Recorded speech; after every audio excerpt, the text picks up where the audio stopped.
everybody. It is Friday here with Longshore and McKnight, presented by Bud Light. Easy to drink, easy to enjoy. Who's the guy that sang the song Together Again? Naturally. Was that Gilbert O'Sullivan? Actually, but that was actually called Alone Again. Alone Again, naturally. Which is contrary to what we're doing. Great song, by the way. Yeah, it was. Great Gilbert. song. Yeah. It was about his mother dying, but it was. Was it really? Oh, wow. Yeah, I did not know which is that. why he's alone again. Okay. Naturally. Well, we are together again. We are together. Stivers Ford here in Montgomery, where Price sells cars. Barry, it's March Markdown. March Markdown going on here at Stivers Ford in Montgomery, where they have the best selection of vehicles here anywhere in the Tri-County area, heck, anywhere in the state of Alabama. If you're looking for an F-150, which is America's best-selling vehicle for close to 50 years in a row, they've got what you're looking for. And Barry, I know you noticed what I noticed when I drove into the lot today. F-150s everywhere. Down that way, which is where we are, towards the back.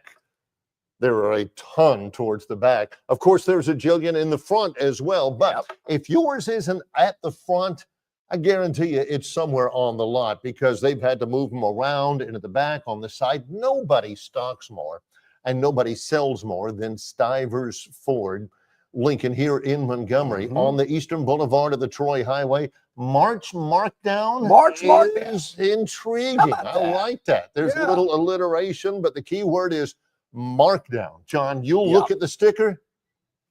Give yourself a moment. Give yourself a moment. Wow, really? Yeah. And then I'm telling you, they mean it. They mean it. This is not just something that they scrawled on there hoping to mark you up later. This is the going rate. It's unbelievable. That's right. It is America's best-selling truck. I mentioned the F-150. Plenty in stock. Two-wheel drive, four-wheel drive, four-door, two-door, you name it. You need an F-150, 250, 350. They've got it for you. They got the Expedition. They got the Explorer, the Ford Bronco, and so many different trim packages. So exciting with that. And, of course, their SUV lineup, their car lineup. You can't beat it. And the Lincoln Luxury for Less, always a big key here at Stivers in Montgomery. Come see for yourself during March Markdown, because I'm telling you, you can go look at other lots, Barry, and we've told people that before. Kick a few tires, whatever. You're going to end up right back here at Stivers, where Price sells cars. Seen it happen a million times, particularly this weekend. Now, if there's a lot of plans that you've got over the weekend, there's a big basketball game tomorrow in Auburn, for instance. Work around it. You know, go to the game in style. I guarantee if you come by this afternoon, they'll take care of you and you'll be in good shape heading to the Plains for the final game of the regular season. Final game. Has the regular season kind of sped by? I don't know. For some schools who may be limping in, they feel like, man, the regular season couldn't finish fast enough. Let's go ahead and get to the postseason and take our chances there. But for others, they cannot wait for tomorrow afternoon. I don't, just take a guess, because I have not seen it yet, but I'm kind of just guessing myself. All right. What do you think the point spread is going to be for Alabama at Auburn tomorrow? Time change, 1:30. 1:30, yes. Instead of 1 o'clock. It could be important. What do you think the number's going to be? 2.5. 2.5? Yes. Okay. 2.5. The most it'll be is 4.5. 4.5. I'm hearing, and I've not seen it yet. I'm that's scurrying just top around. of my head. I haven't seen it. Yeah, I've heard some people throw some numbers out there. Barry, I'm hearing 7. That Auburn's going to be close to a 7-point favorite in the game. I don't like it. You don't like it? Does it smell? 7 is good if this was a football game. Yeah. Auburn fans would be kind of geeked if the Alabama game was a 7. But I don't like it here. Auburn is, trying to get to the postseason healthy. Yeah. Denver Jones hasn't been, 100% or anything. Denai Broom hasn't been 100%. Maybe, kind of take the foot off the gas pedal a little bit. Alabama's struggling right now. maybe take it easy on them, get some guys healthy, limit the minutes of, some of your best players, and win the game. I mean, winning the game's important. Sure. But you may not have to, So at this moment, at ESPN Bets, they've got Auburn as an 8.5-point favorite. Money line, Alabama plus 320. 8.5. 8.5. You put up $100. If you're a Bama fan and you think they're going over to Auburn and win at Neville Arena tomorrow, you put up 100, you can win 320. But 8.5. That's crazy. It's a big number. It is. Like, again, I'm hearing yesterday 7-ish, 7.5-ish, 8.5, little high there, and I think you'll see some numbers kind of floating around. I was checking Wager Talk, and of course they list, betting services, betting operations from around the country, so you can kind of shop around, if you will, pick and choose. But I'm with you. When I heard yesterday 7, I'm thinking, whoa, 7 touchdown. But there again, Barry, we've talked about it. If this Alabama team cannot rebound, if they can't make threes, and if they're turning the ball over, that 8's going to evaporate real quick. And it's going to turn into 18. It's in how many points Auburn could win the game by if they don't tighten up, because they certainly didn't do it against Florida on Wednesday night. Well, let's look at it from the other side of the coin. All right. Let's just say, remember, Alabama has come in, what? They've lost 4 of their last 6. They're still 23-7. Yeah. No chance at an SEC championship. Despite what Robbie says, I don't think they have any chance of a number 1 seed. They're listing the kind of puttering a little bit. And they go into Auburn and they win that game. Barry. Makes their season, John. There are fans out there who are rooting for 2 things. 2 things left for Alabama. Win this game tomorrow and go farther in the NCAA tournament than Auburn does. Oh, that's trying to get you. Well, because I think Alabama fans' dreams of a national championship probably done. Please don't clip this clip and play it in a month. See, Barry thought that Alabama didn't have a chance as they're hoisting the trophy or what. As a matter of fact, Barry, I think our man Mike Griffith is writing that down so he can bring it back. Let's jump in and remind you of it in a month. Griff, good morning from, of course, Dawg Nation and the AJC. Mike Griffith joining us here today. Good to see you again, Mike. How's everything going? Oh, it's going well, guys. Thank you. Yeah, great to have you with us here. Let's talk a little bit about the final day of the regular season in the SEC coming up. It's closing out for a lot of people. Who do you like? Who's been a disappointment? And who's kind of laying in the weeds right now waiting? Wow. Well, I mean, there's a lot to like. It's obviously been a historically good season, and there's been plenty of drama. And you mentioned the Alabama-Auburn rivalry. And look, I mean, Bruce Pearl's a guy that I know really well. I covered him at Tennessee the entire tenure, and every one of his practices were open. I went to every one of his games. I went to the Czech Republic with the team. I mean, I know this guy well, and what he's done is historically good. And I don't know how it finishes with the tournament. It's all about matchups. We know that. We've seen some really good teams, fall out early in tournaments. And I'm not saying it's going to happen to Auburn, but this is his ability to sustain Auburn as a number 1 ranked team. I just can't wrap my brain around it. I covered Auburn basketball in the 90s. And I remember Beard Eves Memorial Coliseum, and it was an empty, dusty place. And it was, you cannot win at this place. No one cares about basketball at Auburn. The facility was terrible.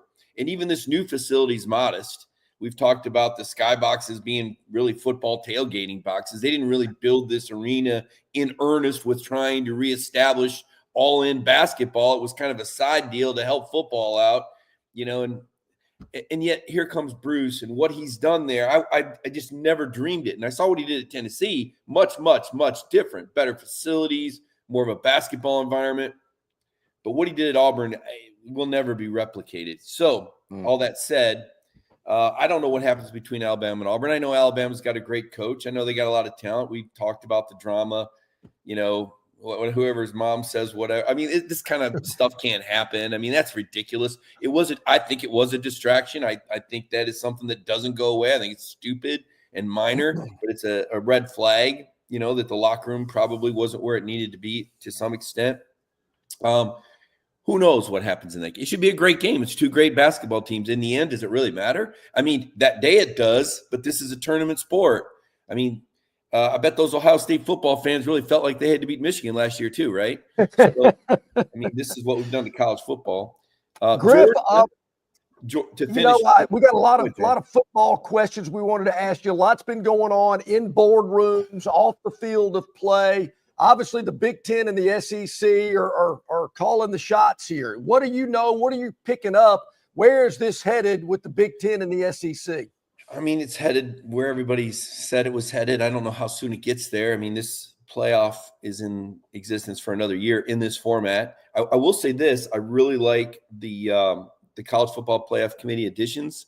I know you guys noticed that Ivan Maisel is now on that. I think we all have a ton of respect for Ivan, a Hall of Fame sports writer from Mobile, Alabama, who's worked at basically any great enterprise that's covered college football. Ivan's been there, including the AJC, but also the New York Times and Sports Illustrated. And I have so much respect for him as a sports writer and as a journalist. I'm excited about that. I covered Mark D'Antonio at Michigan State.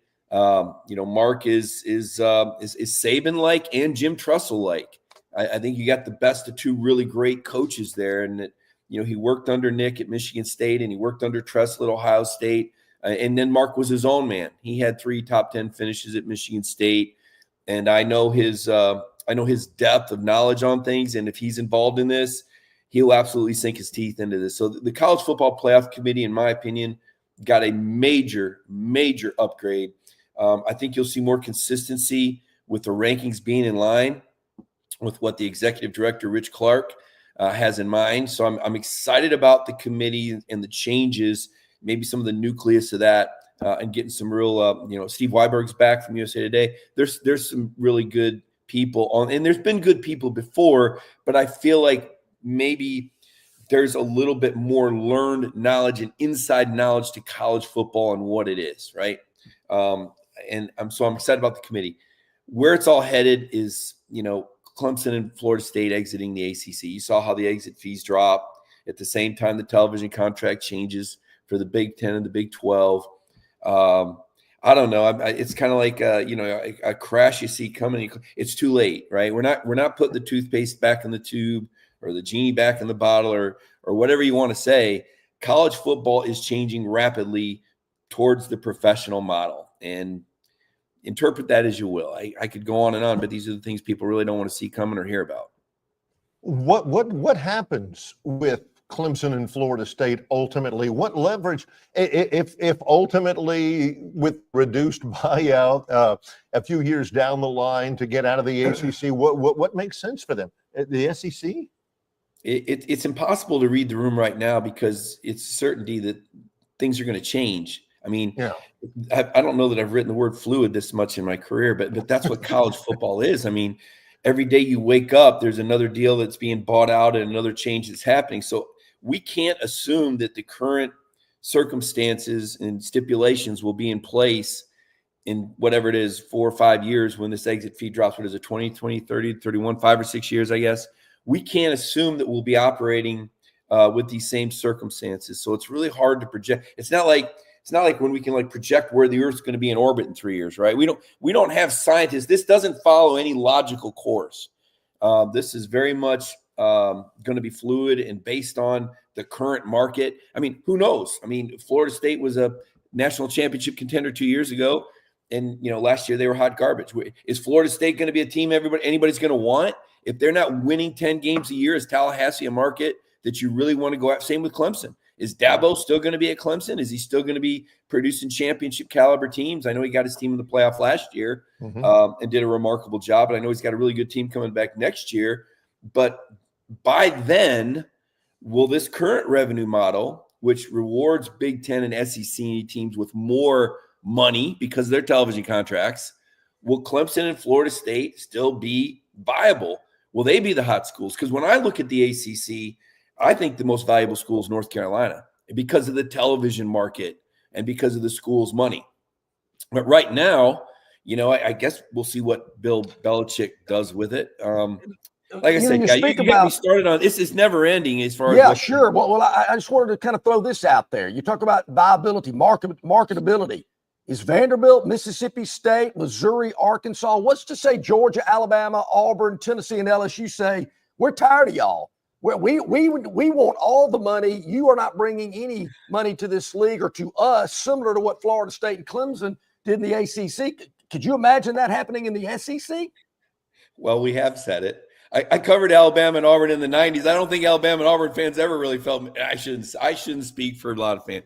Let's just say Mississippi State wasn't very many people's – and the thing of it is you tip your cap to Mississippi State and Starkville.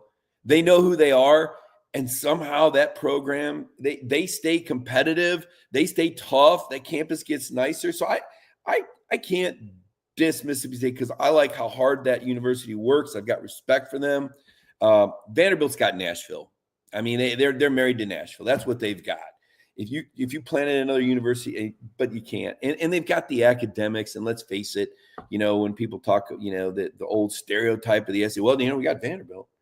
Florida and Georgia are also top 20 institutions too. But point being, it's hard for me to imagine the SEC throwing teams out. What would be more likely is teams that maybe weren't able to maintain a competitive balance, realizing that, they couldn't compete for other student athletes. Now, what this has to do with, now we're bringing in the salary cap, right? The $20 or $21 million. Is that really going to be a thing? Are you really going to be able, is a clearinghouse really going to be able to enforce that? Or are there going to be outside deals? Are we going to be reading in 3 years that Arch Manning is restructuring his senior year contract so that Texas can sign the next great Alabama receiver? Is that where we're going? Again, it's fluid, and these changes are happening so fast, and they're going to play out at different levels, whether it's your congressional oversight possibility or how Supreme Court justices rule. And those are the things we can't really predict that are going to lead to the landscape in the path that college. You got just a few easy questions for me, guys. Thanks. I got a couple more before we let you go. Yeah, Mike says, when are you going to ask me where the Earth's orbit will be in 3 years? That's probably easier to figure out. Yeah. All right, how about this one? Postseason. 14 or 16. I don't know why we're even arguing about it because we're going to eventually get to 16. So why are they even saying 14? And conference championship weekend being expanded. Can we see multiple championship games on that Saturday? Your thoughts about those two things that are going on in college football? Yeah, after last year, I thought I wanted to see an expanded playoff until I saw a team that finished fourth place in the league win the national championship. And I said, that really took away from the regular season. And even living here in Georgia, near UGA, and I think about the season that Georgia had and what they fought through to win an SEC championship, beating Texas twice, the second time with a backup quarterback, this arduous road schedule at Ole Miss, at Alabama, at Texas, you playing Kentucky early in the year, wasn't any picnic. You can ask Lane Kiffin about that. Playing Florida when DJ Lagway had gotten going. I mean, that was really, and it's not, the history books won't reflect it. That was probably Kirby Smart's best coaching job to win that SEC championship. In 21, he had 15 NFL draft picks, right? 22, they, went undefeated, and I don't think they had to play. Yeah, they didn't have to play Alabama in the SEC championship game. They got a pretty good LSU and pretty good quarterback they played against there. But last year, with where Georgia was at and, the losses that they took, gut-wrenching defeat at Alabama, handled by Ole Miss on the road, those are things that don't happen to Georgia that happened that program had to fight back from.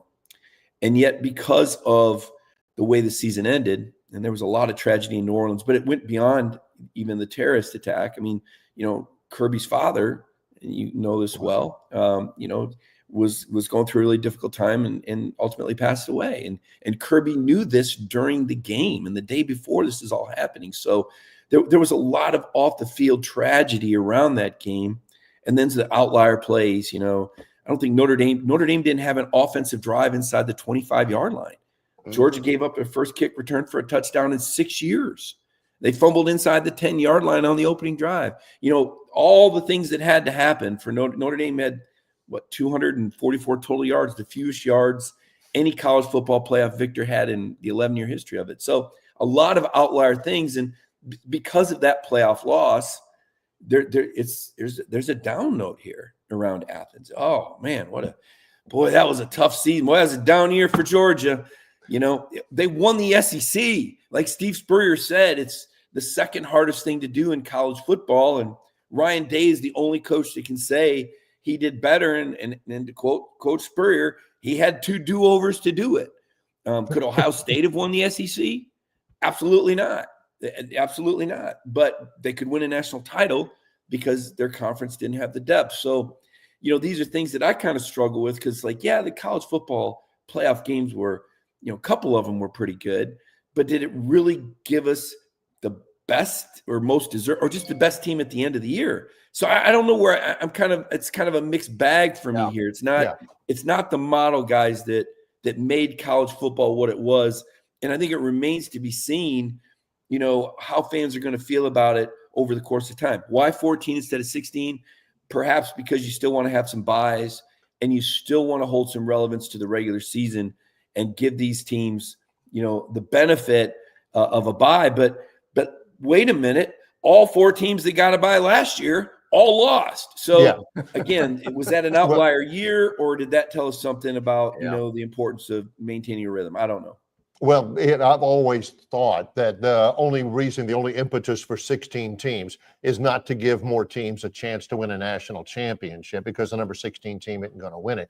It's just for those people who want more games, at whatever the cost, to have more games and more to watch and more to eat, chicken wings over and all that. Well, it doesn't have anything to do with the quality of the playoff. I applaud your thinking that maybe this is about the fans, but it's not. It's the more games is about the volume and the revenue for the television executives. Now the fans benefit from that, and there's more games, and ultimately more fans watching more games leads to that revenue. But as we sit here and say, oh my gosh, now that players are being paid and we're talking about $20 million, where is that money going to come from? Well, the boosters are going, hey, my 401k is tapped out, and the kids that were going to inherit that money from the great granddaddy boosters go, wait a minute, don't donate anymore. You got to leave some for us here. Now you got a family.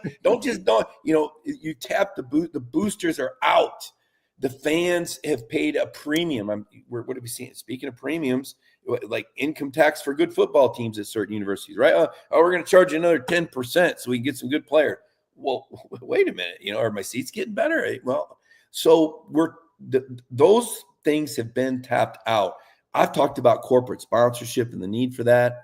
I don't know that you're going to be able to directly funnel that into the programs to the extent any more than you already have with maybe famous alums that run certain companies. I think we're there too, but the television contracts have to get bigger so the payouts can get bigger to pay the athletes. I don't think coaches' salaries are going backwards.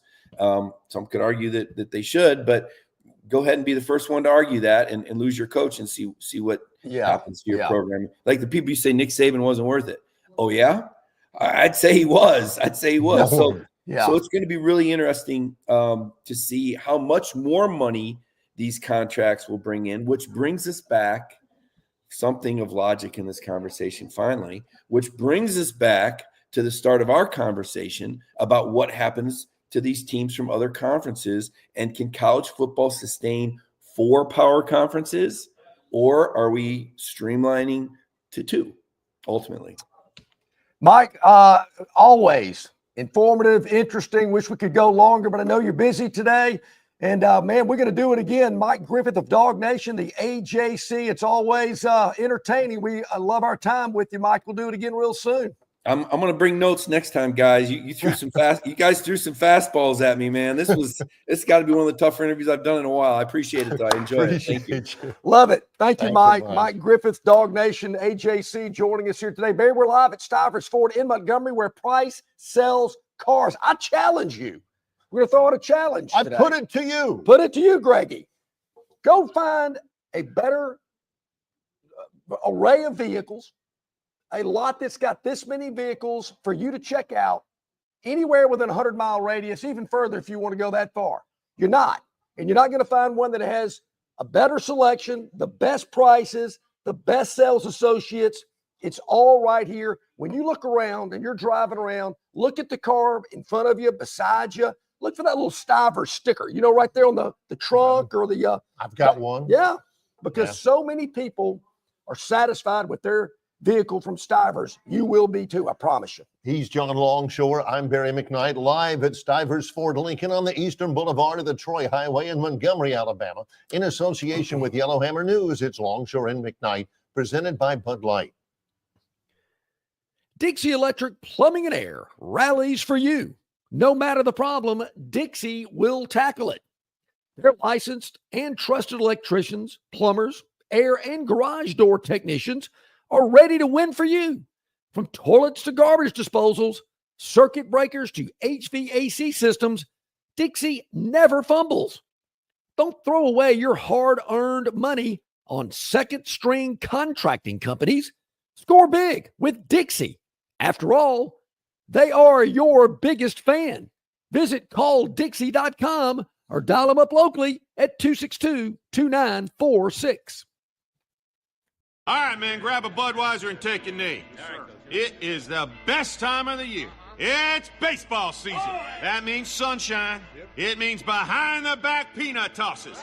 And it means sharing some cold, frosty Budweisers with your boys.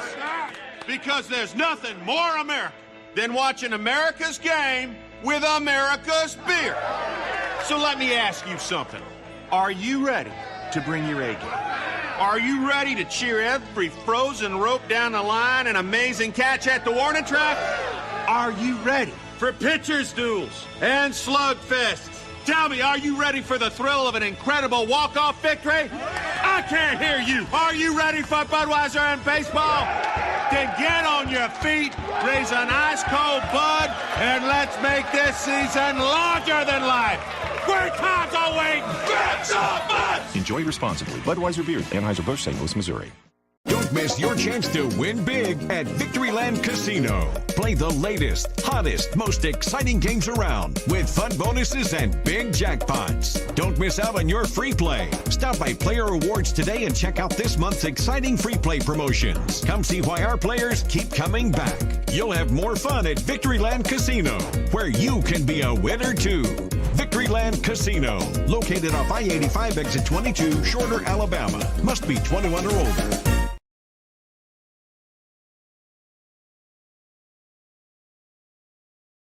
Welcome back in here about 29 minutes past the hour of 7 o'clock on this Friday. So, Barry, what do you think? We talked earlier this week about FSU and Clemson, what they've done in the ACC. They're getting the lion's share of the revenue, the money. Their check's going to be bigger than the Wake Forests of the ACC. I don't know why I've been on the Wake Forest so much lately. Either. It's a great school, beautiful campus. In this day and age, you can't say, well, no, that'll never happen. And I don't anticipate it happening. But in this crazy world of we need all we can get, and we got to have more money, and whatever the reasons may be, do Auburn, Alabama, Georgia, LSU, Tennessee, Florida just say, it's been great, Ole Miss, Mississippi State, Arkansas, Missouri, Vandy. We love you. I guess you could throw Texas in the big boy group too, maybe A&M. But the other schools, I guess you could. I guess. Yeah, I guess so. Texas and Texas A&M, in virtually any way you can measure it, so much larger. Yeah, you're right. I just kind of forgot about him.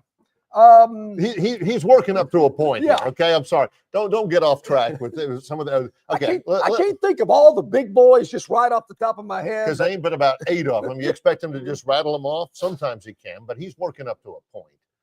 So, I don't think anybody would have ever thought, one day Florida State and Clemson are going to say, to heck with these guys. They're terrible. I mean, they're just eating up our profit. Who's to say it doesn't happen in the SEC? I kind of agree with Griff about this. I don't know that Clemson and Florida State had as much leverage as they thought they did. If I'm the ACC, I'm holding to my guns a little bit. Griff was pointing out, and, I have been around the University of North Carolina quite a bit.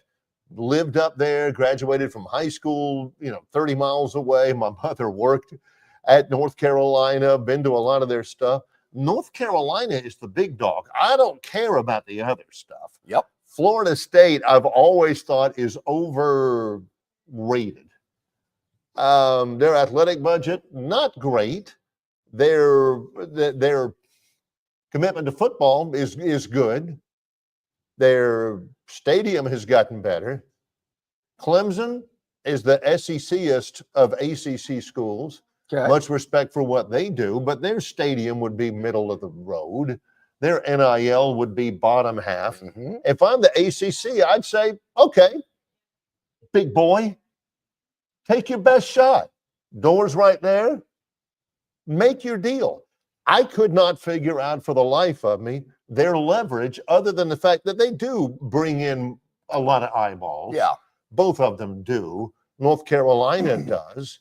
But if it were not for the ACC, what would Clemson do? What would Florida State I think do? that's a great the point. SEC's not. You've got to have some leverage, and I never have seen it. Really, I'm with you there.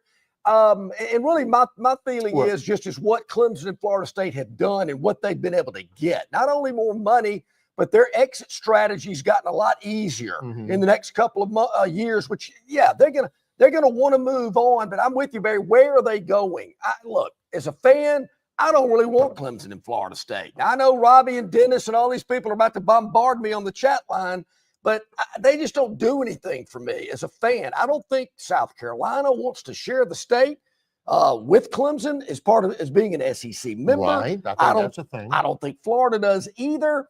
I'm not sure how much weight that will carry. If that's, if they want them, I guess they will. But I'm like Griff.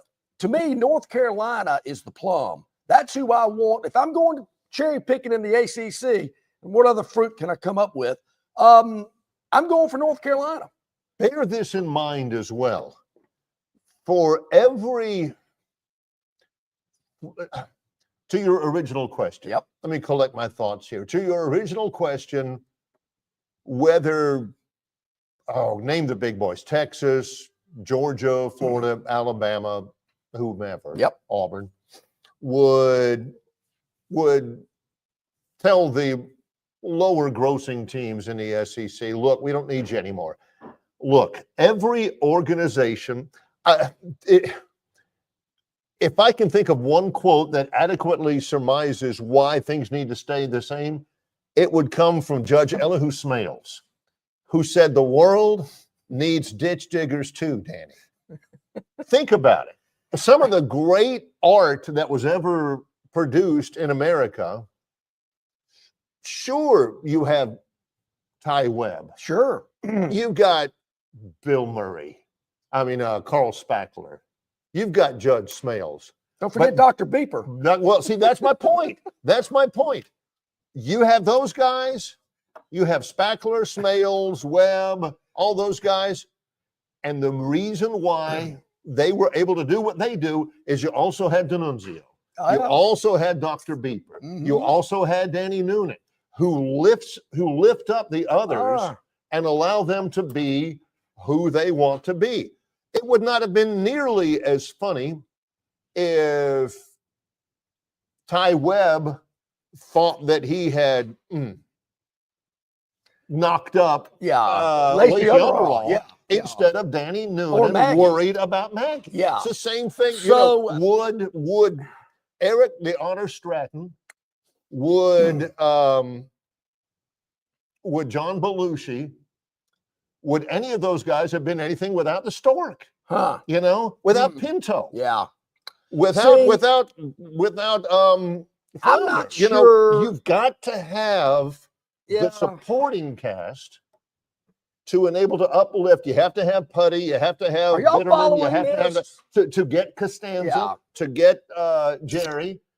to get So I want to go back to Elaine Caddyshack. to where they are. I don't think Judge Schmelz, Bishop Pickering, Dr. Beeper, Al Chervik, Wang. the characters that obviously had made money and had enough of it to be members of an elite snobatorium Like called Bushwood.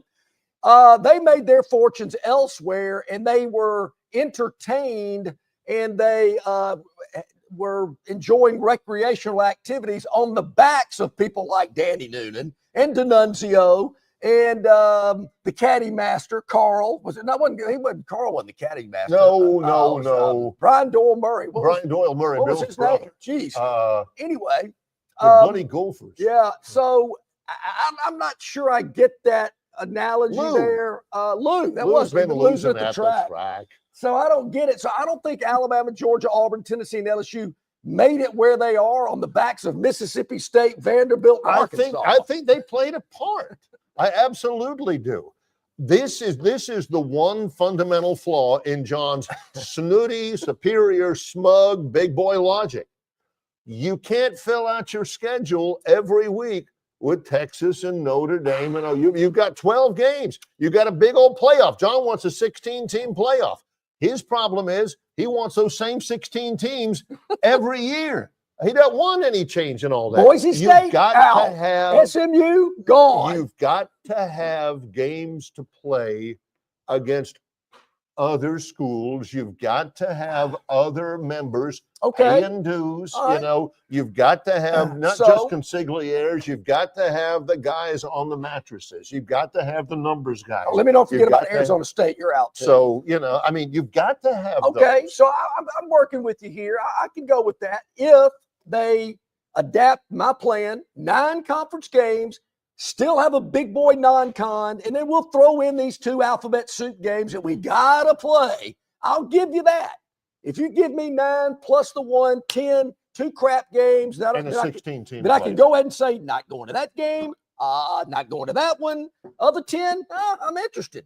I'm in. I just think John will be a lot happier with 9 conference games. I'd be willing. I don't believe in it, but I would be willing to give it to John just to make him happier. He loves college football, but it drives him nuts. I think he would be too well adjusted. I'm afraid with 9 conference games, John would be happy and whistling, and he'd lose his edge on this show, and people would start tuning out. The quarter pounder's really good, but the double quarter pounder is really, really good. So I kind of like where we are. I'm not saying I don't like what we've got, but man, I sure would like for it to be a little better. This is like the guy who says, man, that one Cialis, woo, man, what about 2, Well, it depends on what the strength is. If Well, it's how 20 about- milligrams, you only need 1. Oh, you're so pardon. I hear. How do you, man, goodness gracious, if I took 4 of those, Well, just be more of something. It's not always better. Well, John. what is it? In moderation. Moderation. In moderation. Moderation is the key. Because I'm telling you, Barry, you take 4 Cialis, you're going to be in the emergency room.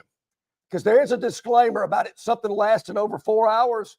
4 pills going to last you 4 hours. I'm told.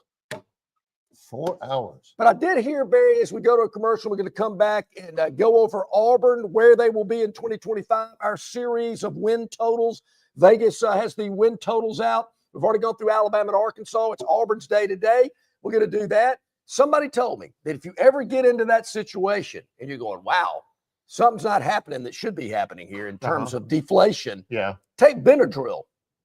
Benadryl will cure that if you ever have that situation where, like the disclaimer says, 4 hours or more or whatever. I'm told Benadryl will cure that. You said watching Linda Cohn on SportsCenter.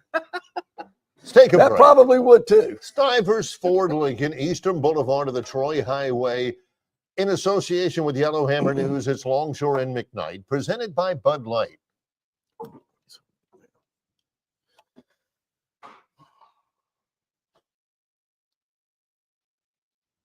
At least, we hope. We hope. Yes. What happened there? Absolutely nothing. Yeah. Well, I still can get, tell us here about what's going on at Stivers here in Montgomery, where Price sells cars. March markdown. March Markdown is what we got going on here. Get it? It's the month of March. We just rolled into it. Everybody's kind of getting excited about the basketball tournaments that are coming up. Nashville next week. We got the NCAA men's tournament coming up the week after that, which is going to last multiple weeks. So we got a lot going on. So people are excited, and you should be excited when you come out here to Stivers. The F-150, America's best-selling truck for nearly 50 years in a row. So many for you to choose from. The Explorer, which started the SUV craze back in the early 80s. It's still very, very popular as well. So you can check out the Explorer, the Expedition. Of course, all the SUV lineup, the Bronco. There's so many different versions of the Bronco. Yes. It's amazing. And different color schemes. Yes. I've seen some of the Broncos that you look at and you think, man, all of them. You think, man, that's really sporty. Yes. And then you see some of the color packages. Oh, it's unbelievable. Like the orange and the blue is really nice. Yep. Yeah. I hadn't seen that Yeah. one. I've not seen the orange and the blue. Do they have that one out here? I got to go look. They can do it for you, believe me. I guess they can. I've seen the orange one. But even if you're looking at the Edge or something, more in the car lineup, they got you hooked up there as well. And I'm telling you, folks, we can go tell you about all the numbers and the thousands of dollars you're going to save and the annual percentage rates that they have on these vehicles. But we invite you to come check it out for yourself. See for yourself. Take a look, take a drive, talk to these great sales associates here at Stivers because they are knowledgeable. They know their product, and they're not here to make this heavy sale. They're not running out there, like they did in the movie Used Cars when they threw the $10 bill on the end of a fishing line and reeled that guy in from across the street. They don't play those games because they know they got the best lineup here at the absolute best prices. You choose for yourself here at Stivers in Montgomery. We believe you'll be very happy. Yes, we're here in the showroom, Stivers Ford Lincoln, Eastern Boulevard of the Troy Highway, Montgomery, Alabama. It's Longshore and McKnight, presented by Bud Light. Hey, Marianne from Marguerite's Exquisite Jewelry joining us here this morning. And Marianne, you can kind of feel it. Spring is in the air. We're in the month of March. And of course, we got to talk about that March birthstone because anybody that has it, Marguerite's can take care of you. Most definitely. Well, we are in March. It's hard to believe. And March's birthstone is aquamarine. And it is beautiful. It's honestly one of my favorite gemstones there are. It's kind of like the little black dress of gemstones. It's just soft, like light blue, goes with everything. And it's really one of the most popular. So if you have a March birthday or if you know someone that does, the birthstone is always a great way to go. It shows that you think about them, that you remember when their birthday actually is, and that you put a little thought into it. And we've got tons of pieces, bracelets, lots of beautiful rings. We've made up several pair of earrings, like studs with little diamond halos around them.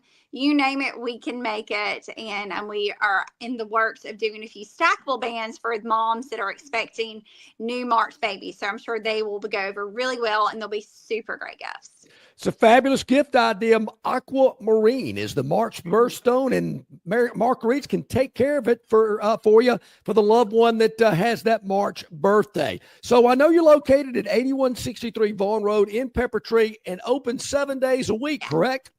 7 days a week, 10 to 5:30, Monday through Friday, 10 to 5 on Saturday, and noon to 5 on Sunday. So there's no excuse. You can always stop in at Marguerite's. We're always open. They certainly are a full-service jeweler. I cannot stress that enough, whether it's new jewelry items or repairs or engraving, monogramming, or you want to make something old new again, they can do it at Marguerite's Exquisite Jewelry. They're in Pepper Tree, adjacent to Chappie's Deli on Vaughn Road. Thank you so much, Marianne. Have a great day. Thanks. You too. Okay, back at it here. It is about 10 minutes or so, 15 minutes or so to the top of the hour. Got a lot going on today. The Phantom's Daily Dog, I guess we'll talk about that. I think that dog got hit by a car right out there on the Southern Boulevard. Barry. Yeah, that dog is howling. More on that later. Well, we continue our inspection of the number. The number. As given by a bet online, and the number being the total number of projected wins for each school in the SEC. Correct. We've already gone alphabetically through Alabama and through Arkansas. I've gone under on both. The Auburn Tigers are next for us. And the total for Auburn, everybody say it together, 7.5.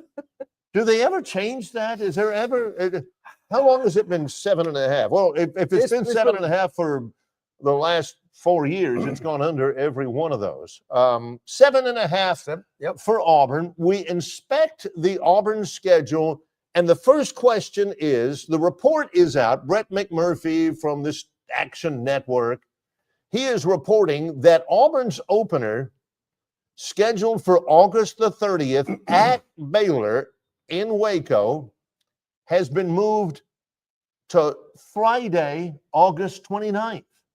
He's reported it. AL.com has picked it up. Yellowhammer News, I think, has something on it. What I haven't heard yet from not a single soul is why. Why do they move? It's Auburn's first non-Saturday game in 6 years. Some people would propagate the rumor, the cliche that Auburn would love to be on Thursday nights. It's no problem. Some schools wouldn't be on it. They would shut down their athletic department if they were forced to play on anything other than a Saturday. Auburn, this is their first non-Saturday game they will have played in maybe 6 years. Friday at Baylor? Well, tell me why. Why do you do that? Nobody has explained it. Excuse me. Well, Barry, in years past, I probably would have gone on some long rant about schools like Auburn playing games on wacky days or times or whatever. Right. But I will say this. To start the season off, I don't have a problem with it. You know, Thanksgiving, I've always had this idea of why don't they play the Iron Bowl the Wednesday night before Thanksgiving? You know, there usually was an off week, and then, you know, just play it on a Wednesday night as everybody's getting ready to carve turkey the next day. People thought it was crazy. Obviously, bowl games are played on nights all over the place.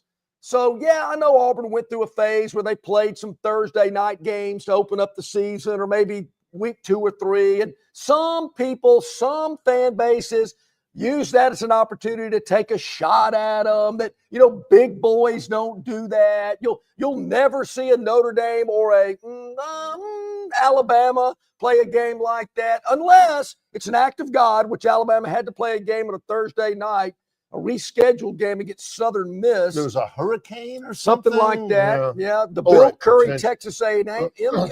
Yeah. I believe maybe was on a Thursday night. But I've kind of softened on my stance here, Barry. To me, opening up the opening weekend of college football, why not? I mean, kind of separate yourself from the pack, because there's going to be a lot of big games on that Saturday. Alabama's at FSU. I believe Texas is at Michigan.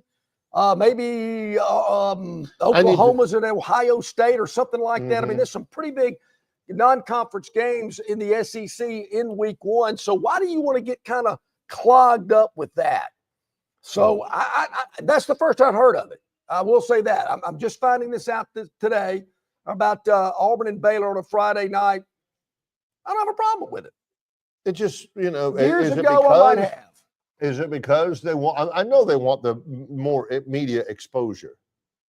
I get that. Yeah. I know that that's important, but Auburn has to move to a Friday to get it. Yeah. I don't know, to kind of start out or to continue Labor Day week. Anyway. I don't have a problem with it. Yeah. I do not have a problem with that, Barry, which I might surprise you, because I had a problem with it in years past. See, I'm softening up. It's hard to draw a beat on people. All right, so they open Baylor up at Baylor on the road. See if we get that schedule on the screen, and we'll go over it. I wish I had a better feel for this Auburn team. I wish I had a better feel about Baylor. Two teams that have radically remade their lineup, their roster since last year, when both had disappointing years. Yep. The fact that it's at Baylor, I wouldn't necessarily chalk it up as a victory for Auburn. I'm going L on that one. Whoa. Just because I don't know, the deciding factor would be that it's on the road. Now, if Auburn wins it, I'll be as happy, man. And the number is, we're at 7.5, right? 7.5. All right. And so you, for the record, Alabama and Arkansas, the two teams we've already previewed, you've got them going under Under their on total. both of them. Okay. All right. Yep. Baylor, I've got as a loss. Ball State in Auburn, a win. I'm going to say Auburn's winning the first game. Okay. I think they're going to win the new quarterback. Hey, I'm all about it. New yeah. QB. Okay. New QB at yeah. Okay. Baylor too, I All think. Ball State, a win. South Alabama is homecoming. I hope Auburn beats South Alabama by 175 points. Why in the world are they the first in-state team from the Sun Belt that Auburn plays? Well, Is homecoming's beyond a little me. early. Yeah. Homecoming's getting a little it out early. of the way. Yeah. At Oklahoma, the return of Jackson Arnold to Norman. Golly, by that time, Auburn will have figured out something about themselves, maybe Oklahoma. You know, Barry, I think Oklahoma might have the toughest schedule in the country. Because Auburn's one of them. Brett Venables. And we'll get to Oklahoma later in our series, but you lead off on Oklahoma. What do you think? Well, I'm trying to get my bearings here because I got Auburn 3-0 going into Norman. Right. But the next two are on the road before they come back to play Georgia. I can't see Auburn losing both these games on the road. Yep. So I think they're going to beat Oklahoma, Barry, to be 4-0. Then they're going to College Station, and that's kind of when the brakes start hitting. I think they lose in College Station. Can I just go ahead and say they're going to lose it hosting Georgia the next week? So I've got them 3-2 in the first 5. I think they can win at Oklahoma. The Baylor one scares me because Baylor has a chance to be really good. Oklahoma wins in Auburn last year, but it's a different Oklahoma team, different Auburn team. I got them 3-2. Then the off week, then they lose at home against Georgia, but it'll be close. So you got them 3-3 at that point. 3-3 at that I'm point. 4-2. People are grumbling. Yep. We'll take a break right here. We'll get through the rest of them in just a moment. Home. We are live at Stivers Ford Lincoln, Eastern Boulevard of the Troy Highway. It's Longshore and McKnight, presented by Bud Light. Book tee time sooner. Save on every round. That's what you get with the 2025 RTJ Trail Card. Destination golf is closer than you might think. Buy a 2025 Trail Card and save every time you play. Plus, you will be automatically entered into the Trails Loyalty Program. Enjoy 10-day advance reservation privileges at each location. 11-day advanced internet tee times on rtjgolf.com and the RTJ app. Enjoy the benefits of a 2025 Trail Card. It makes for a great stocking stuffer, and you save on every round you play in 2025 on the Robert Trent Jones Golf Trail. Phoenix Physical Therapy is ready to help patients recover, recharge, and rise. They develop a customized therapy plan for each patient to get them back to enjoying their favorite activities. Their experienced team is committed to providing exceptional care in a professional environment. Whether you're looking to prevent or treat an injury, recover from a recent illness, or recuperate from surgery, schedule an appointment with our clinic and take advantage of our physical therapy, athletic training, workers' comp, and employer solutions service. Experience elevated physical therapy today. Call Phoenix Physical Therapy at 239-9316. That's 239-9316. All right, welcome back in, everybody. Glad you are with us here today. About 5 minutes to the top of the hour, Longshore McKnight live from Stivers Ford, where price sells cars. Barry, we're halfway home in previewing Auburn's win total for 2025. Of course, the numbers have come out. You know, the win total over under Auburn is at 7.5 wins. I've got them at this point halfway through the season at 4-2, 4 up, 4 down with 6 more to go. I got them 3-3. 1, 2, 3, 4. Yeah, 3-3 with 5 games left. 6 games left, obviously. They need to go 5-3. That's not right. Let's see, 6 games left. They need to go 5-1 down the stretch. They beat Missouri at home. They win at Arkansas. I'm not a big believer in Arkansas. Yeah. I think I've told you that. Kentucky at home, I'm telling you, I agree with John. Kentucky's not going to be good. Maybe Mark Stoops rides off into the sunset. John Sumrall will be the new head coach. Vanderbilt on the road. They win in Nashville. They win against Mercer. And they win against Alabama. Oh, wow. They beat the Tide at Jordan-Hare Stadium. Like all of the games they play at Jordan-Hare Stadium, it'll be close. So I've got Auburn starting 3-3 and finishing 9-3. All right. 6-game winning streak going into the postseason. Not a conference championship, but a lot of momentum, decent bowl game. Freeze has got it rolling. And 2026 will be their year. Oh, so that's how I see it. You know, this is for a coach that a national writer said is on the hottest of hot seats. Yes, this year. So he better have a big one. So after Georgia, Barry, I've got Auburn at 4-2 at that point. Okay. 6 games in, they'll be 4-2. Then they get part of their schedule that is extremely manageable. That's a nice way of saying easy. Now, Missouri could be a little stumbling block, but I'm not sure Missouri is going to be the team we've seen the past 2 seasons. Maybe so. Don't think they're going to have enough to beat Auburn. I think Auburn bounces back after that loss. They take to Georgia on October 11th. I agree. Missouri is a different team without Brady Cook. No doubt about it. Missouri, Arkansas, Kentucky, Vanderbilt, and Mercer. Those 5 games are probably about as easy as you're going to get. They win all of those. They lose to Alabama at Jordan-Hare. They finish the season 9-3. They are over the 7.5. The 7.5. You know, and Barry, I'm building in a little cushion.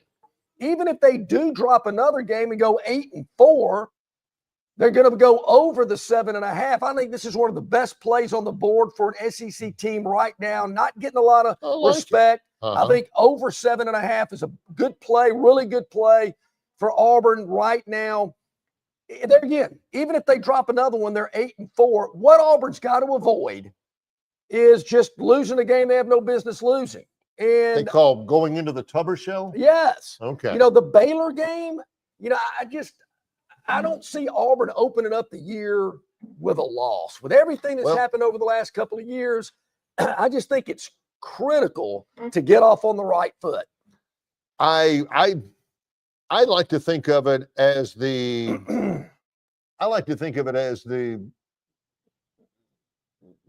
redemption. Because if Auburn loses, and I think they will, the first game against Baylor, people are going to be screaming, people are going to be yelling. They finish up 7-2 after that, a win over Alabama after that. All of a sudden, they're going to love you again. They're going to be happy again. And, and riding off the coattails of a national championship in men's basketball to get 9 wins and a win over Alabama, 2025 will be a year to remember. Do they bring the basketball team out for recognition at the home opener, which is kickoff on the Plains against Ball State, or do they wait for the Iron Bowl to recognize the basketball national champion? Got to do it. ASAP. ASAP. Got to do it, son. I've always been a big believer in that. Our buddy John Dent, he always asks you about my hat. He's always on to my appearance about wearing a hat on the road. Hey, what's that cap say? You know what? But he's asking John. He's asking you if I color my hair, and it's not a point of pride or anything. I don't. Yeah. I know. I mean, I got touches of gray here and there. It ain't something that I can, that I'm. That's doing it. I don't know what it just grows. I don't know what it looks like on camera, Barry, but I've never ever even considered. I've known you a long time. Yeah. So no, that's never come across that Barry is a they call it jump back. That's what my mother calls it. Hey, I got to go get some jump back on my hair today. She's 92, so she calls it jump back. Never heard of that. No. But my grandfather, my maternal grandfather, down in Orlando, Florida, he lived a long time. He never had gray hair. He never was bald. I think I get. Let me ask you this: we know that maybe, and I'm going to wrap up with Auburn in a minute. Yeah. To me, it looks like our president might get into a tanning room or something. Tanning bed. He's a little tan, a little orange. I even noticed Melania at the speech earlier this week. She's tanned. I know she lives down at Mar-a-Lago most of the time, but she's kind of tan. Does Trump dye his hair? Absolutely. Okay. Absolutely. Trump uses some of the tanning cream, but he is a billionaire, right? I think he's a billionaire with a B. Yeah. Most powerful man in the world. Don't you think he can get somebody and pay somebody good to kind of dial in the tanner that he uses? I'm with you. Because it's orange. It is and maybe orange. somebody, that's the point you made about Saban. Don't you think you'd spend a little extra money and get that hair color just right? Yeah. It's not as though, he's hunting at the CVS counter and saying, that looks okay. Honey, have you tried this before? Melania, come over here. Yeah. Get out of here. What did that do? No, he ain't doing that. Get somebody good and say, look, whatever you got to do, whatever I got to pay, get my tanner right, get my hair right. Yeah, you would think, Barry, you'd want to get it right. If you're going to color it, you want to make it look like it's not being colored. Barry, I can spot a toupee a mile away. What is it? About, I just can't. Ooh, look at that guy. He's got a rug on. The problem is John's at a function or an event or a cotillion or something like that, and he's like me. Once you spot it, it's hard to stop looking at it. Oh. There's a lot of things, particularly at the beach, that if you spot, you have a hard time not looking at. Yes. And you're thinking, okay, all right, this guy's is so bad.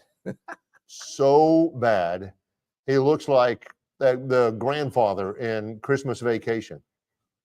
I got to stop looking at it. I got to stop. It's and meanwhile, you're cutting those eyes at him thinking, how is he thinking he's pulling this thing off? Yeah, because it's like people that wear Speedos. I'm thinking, buddy, do you really think you're attractive in that? Back to Auburn. I'm going 9-3. If that happens, certainly Hugh Freeze is not going to lose his job. No. I think if you lose to, teams like Georgia and Alabama, hey, you're going to be an underdog in those games. I'll say this. If Auburn loses, ugly, if they lose as a favorite, that's always difficult to swallow. I think it's how you lose. And same thing with Kalen DeBoer. I don't see the Oklahoma and Vanderbilt type situations playing out for Alabama this coming season. But if they do, that's a very, very strong sign of something isn't right. Something's not jiving and clicking.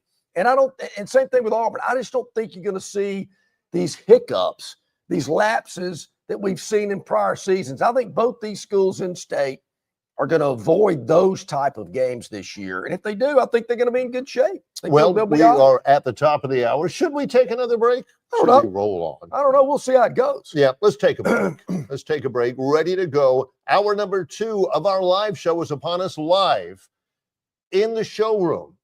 Beautifully appointed showroom at Stivers Ford Lincoln on the Eastern Boulevard of the Troy Highway. He's John Longshore. I'm Barry McKnight.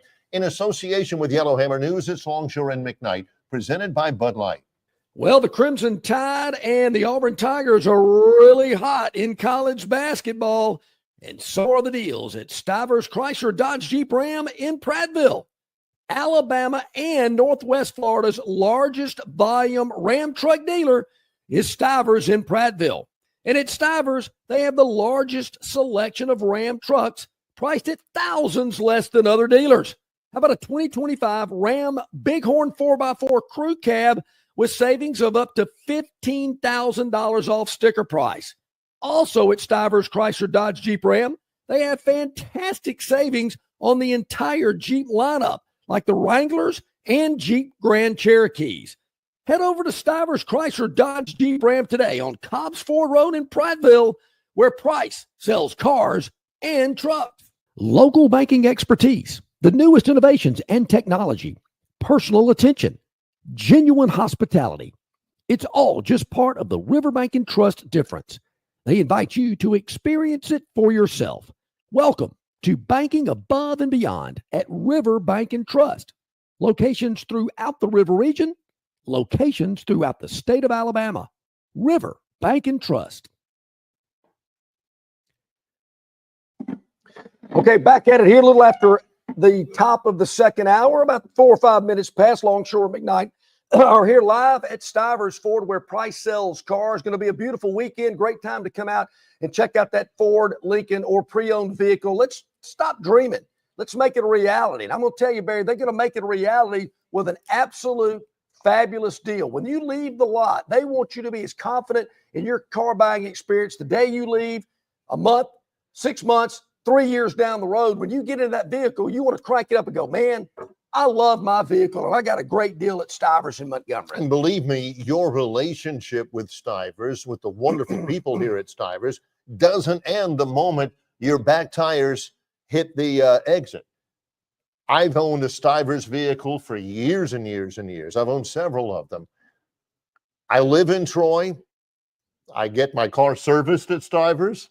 I get my over here, you can get it washed for free if you have a Stivers. I get my car washed here at Stivers. I get basically everything done that you can get done to your car. I still get it done at Stivers because they take care of it. It's not just, let's get him out of here and let's get him at the highest price we can possibly get him for and chisel him for as much as we can take him for.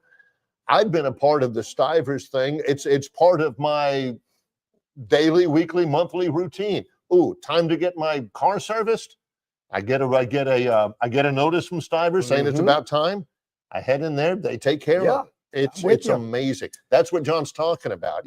You want to be able to feel proud of your vehicle, and not just because it looks great, even though it does, but you got a great deal for it. You know that you've got a vehicle that is dependable, it's snazzy, it's everything that you visualized, and that they're here for you after the point of sale. Barry, one thing that we probably haven't touched on enough, if you're a business or even an individual, they'll come to you with their mobile service. They've got a fleet of mobile vans that they can come to you and do, minor things like, oil changes, fluid top-offs, tire rotations, things of that nature that really, aren't a lengthy or maybe a bigger issue that you got to deal with. Routine maintenance, I guess is the best way to put it. They can come to you. So just check it out. It's at stiversautomotive.com. You can check it out, and they'll come to you for service needs that if your schedule's a little busy or a little tight, they make it convenient. Just check it out. We promise you'll be satisfied, you'll be treated well, and you'll get the best deal it's possible to get. A couple of questions out there. We're going to talk basketball in just a moment. Somebody was asking us where the Auburn-Vanderbilt game is taking place. It is going to be at First Bank Stadium. Hopefully it'll all be finished by then. I think it will. It should be a nice, small stadium full of Auburn fans up there for that one on November the 8th. So Auburn plays Vanderbilt in Nashville. And also they were asking which one, and we touched on it lightly, I think, in the Auburn football schedule is the key game, John. Which is the one where either Auburn wins it and proves something to themselves and thinking, we've turned a corner here. We're actually pretty good. Or conversely, which one they come out of it thinking, that was our chance.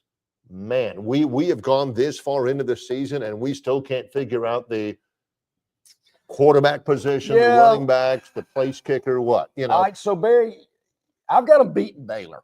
You've got them losing in the opener. Right. I've got them losing at Texas A&M, and they'll lose 2 in a row at A&M. Then they'll come home and lose to Georgia.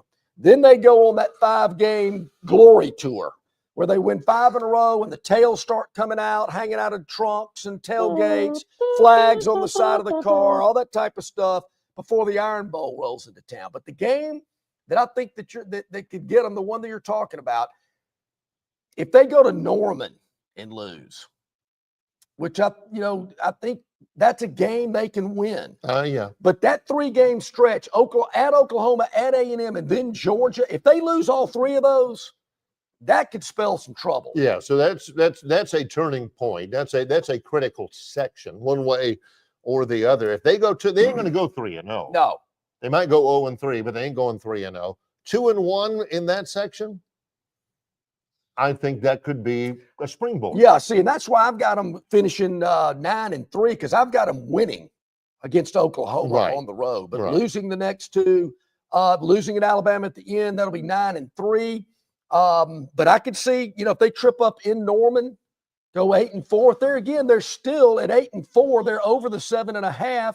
And even at 8-4, Barry, are the fans going to be upset? I get it.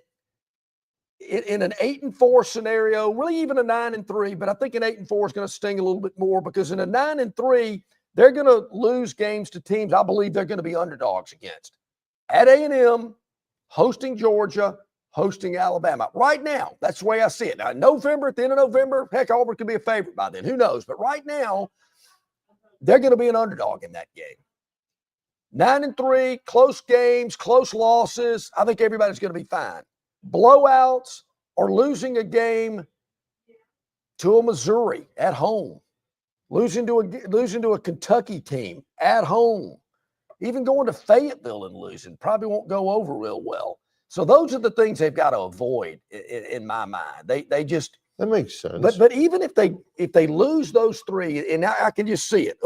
Oklahoma, Texas A&M, Georgia. Oh, the sky's falling. But everything's going to reset, and they're not going to lose again until they play Alabama. They finish 8-4. I like 9-3. I like them over the 7.5. Yeah, I do too. I don't know, what happens. I still don't have a great feeling about the Baylor game, but I feel confident in this. Jackson Arnold's going to have a good year. Hugh's going to be good for what ails him. Big step forward for Jackson Arnold at Auburn, as opposed to what we saw so inconsistently against let me ask you this. Oklahoma. And I agree. I think he's going to have a better year than he did at Oklahoma. Avoid injury, hopefully. Yeah. But I'm trying to think back here on the top of my head because I know the Peyton Thorne theory. I'm trying to think who was there before Bo Nix left. They went through all those. My point being, I think the quarterback play at Auburn will be at a level Auburn fans hadn't seen in several years, being better. Since the Nix years. Yeah, I do too. And they know how to use them. Now, also, there is basketball tomorrow. I thought it was telling, and I do think Mike Griffith speaks for a lot of people when we're, talking about the Auburn-Alabama basketball game at Neville Arena, 1:30 tomorrow. 1:30, that's huge. What is it with moving the Auburn games to try to get better TV positioning? Is it with the Baylor football game? They're doing it with the basketball game. Is it the opponent or is it Auburn? I don't know. I'm just asking. And he said, not that he said, I think Auburn wins, not that it matters. And it really doesn't. If Auburn wins, what is that going to knock them out of a number 1 seed? If Alabama loses, will that shock anybody? I do think in this context, and somebody else had asked, the SEC tournament begins on Wednesday next week. That's March the 12th. It's the bottom 6. No, the bottom 8. The 16 versus the 9, the 13 versus the 12, the 15 versus the 10, and the 14 versus the 11. So that's Wednesday. Championship game Sunday. Jerry Palm has updated his bracketology. Jerry is my favorite guy. He's with CBSSports.com, been a guest on this program for quite a while. His top 4 seeds are Auburn, Duke, Houston, which I called, and Florida. I don't have any argument or disagreement with that. The Alabama, he has Alabama is still number 6 in the net. Anyway, but Alabama seems firmly at a 2. Unless they lose to Auburn and then stink it up like Alabama's women's basketball did yesterday in their first game for the Lady Tide in the women's tournament up in Greenville, South Carolina. They're looking ahead. Alabama, a 2 seed against Norfolk State in Wichita. Auburn, a 1 seed will play like either Quinnipiac or Southern or Bucknell or Southeast Missouri State out of the first four. Elsewhere, in the SEC, you got out of the top 8 overall seeds, you've got Auburn, Florida, Alabama, Tennessee. Then in the 3 seeds, you got Texas A&M and Kentucky, which is interesting to me. Kentucky's a 4 seed, by the way. So those are the top ones right now. And I don't see that changing very much. Now, tomorrow, I think people have figured Alabama out a little bit. Okay. You know, if you so. Big physical guards, people have known that if you got big physical guards, Alabama's going to have a hard time getting shots off on the perimeter and making shots on the perimeter. What has surprised me is that Alabama has turned soft inside. Amore is no Bediako. He does okay. Grant Nelson, I think we both agree, has regressed. He has regressed. Unfortunately for Alabama, the matchup dictates Auburn's got big physical guards. I think Auburn's tandem inside of Janai Broome and Dylan Cardwell may be wrong, but is probably better than Amore and the other guy whose name escapes me right now. I just think this matchup, besides it being at Neville Arena, which is going to be a pit tomorrow, I'd love to be able to see whether there's anybody camping out tonight. I know John would yes, too. I would too. Give us a report if anybody's somebody camping let us know. out. Somebody go snap a picture, send it to us. But I also think just the matchups. I'm with you. I agree. I think the Alabama. matchups are terrible. We saw it a couple of weeks ago in Tuscaloosa. I don't see it getting any better. I don't see Alabama shooting the ball any better. I don't see them rebounding any better. I see them turning it over probably more than they normally do in that hostile environment. Barry, if I was a betting man, Are you not? I would lay the number in this game. I think Auburn's winning this game by double digits. It could get ugly in the second half. Bruce Pearl has already talked about wanting to sweep Alabama to win the regular season series. They're not going in there just waltzing in and rolling the basketballs out there. I think Auburn's on a mission, coming off a loss, getting Alabama again at home, senior day. Place will be crazy. It could get ugly for Alabama. But your initial question, if Alabama wins the game, is it a big deal? Are they going to go rush the strip and celebrate like they've done after football games? Minimal times, but it has been done before. Usually night games with alcohol involved, they just take over the strip. I don't think that's going to happen tomorrow afternoon if Alabama wins by 2 on a buzzer beater or wins by 15. Don't think it's going to happen. If they win, is it any big deal? Hey, we split with Auburn, beat them over there, big deal, so what? Got to go to Nashville, got to get ready for that. If they do win, I thought about this yesterday as I was meditating. I meditate every afternoon for a while. And I thought, this would be kind of a neat scenario. If Alabama wins, say it's a buzzer beater, they just go over there and shake Auburn's hand and then just walk off the floor. No celebrating, no jumping up and down, high-fiving, hip bumping, whatever it's called when you jump in the air, bump, hit. Hip bump? Yeah, hip bump, you do whatever. The bump? Yep. Do the just, bump? Just walk in, you've taken care of business, let's move on. I was meditating this morning as well. Halfway up 231, right by Sykes and Conn's Country Mall. Okay. Sun's coming up, beautiful mist on the. And I am thinking, there no Dollar General around there? Right, just a little bit north of there. Yeah. Or just a bit south of it. Yeah. Like 100 yards. And I was thinking to myself, collecting my thoughts because I knew we were going to talk about the basketball game on the show today. Yep. And my one thought that came up, and normally I'm thinking, oh, what's that guy's name who plays with Amore? What I was thinking of was Diabate. Okay. But there's also Stevenson inside, Nelson. And just what I usually think of. But what struck me right there is like, if Auburn wins this game, Auburn fans do not set foot on the court. Don't do it. Not a toe. Not a toe over the line.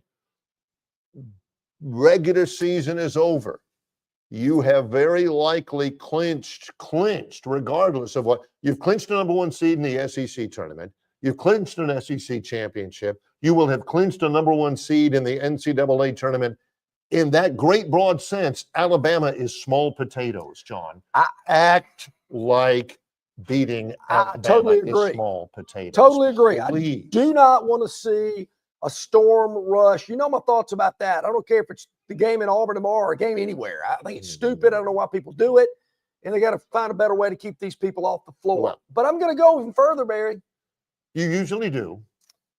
Don't go rolling Toomer's corner. Oh, no. Rolling Toomer's corner is cool. Don't Rolling be Toomer's corner, roll it to death. The No. 2-ply, the good quilted stuff, you know, the good stuff, the unscented.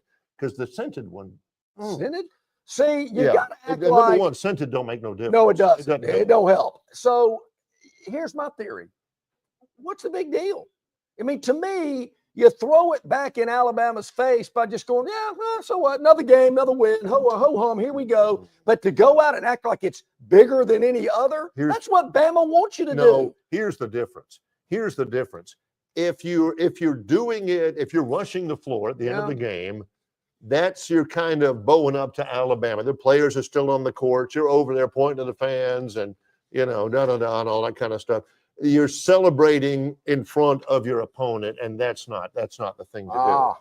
When you're rolling Toomer's corner, you're celebrating a victory with your family, with your, it's like Pat Dye says, I want to go out and thank our people. You're with your people. You're not, Alabama fans, hopefully, are not out there with teaspoonfuls of pesticide. They're not, this is not about them.